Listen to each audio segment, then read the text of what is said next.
শোনো, এতে হাবন সামগ্রী আছে, চন্দন গুঁড়ো আছে, গুগল আছে, ধুনো আছে, বিভিন্ন রকম সুগন্ধি হার্বাল জিনিসগুলো দেয়া আছে, ঠিক আছে।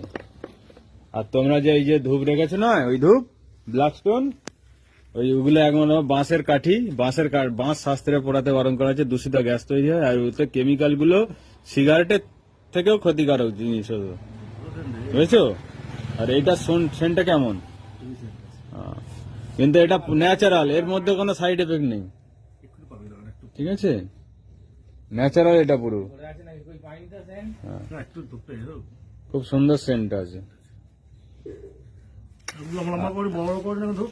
এরকম প্যাকেটে বিক্রি হচ্ছে। এই যে এটা করলে দুটো কাজ, এক নম্বর মানে মানুষের ক্ষতি হচ্ছে না, কোন রকম সাইড এফেক্ট নেই, 2 নম্বর দেশি গোমাতাও বাঁচবে। এই গোবরকে যত কাজে লাগাতে পারবে মানুষ বিক্রি করবে না, গোবরকে কাজে লাগাতে পারেনি বলেই বিক্রি করতে হচ্ছে গরুকে। দুধ শেষ তো তার জীবন শেষ। গরুর গোমূত্র গোবরকে যতক্ষণ না কাজে লাগাতে পারছো না, গরু বিক্রি কেন করবে? একটা গরু যদি মরেও যায়, তাকে যদি সমাধি করে দেশি গরু, তার সারটার দাম হবে কয়েক লক্ষ টাকা, জানো তো? তোমরা এইসব জানো না বলে এটা মানুষের কয়েক লক্ষ টাকা দাম আছে, সেটা প্রসেসটা ঠিক করে যদি করতে পারো, গরু সমাধি দিতে পারো।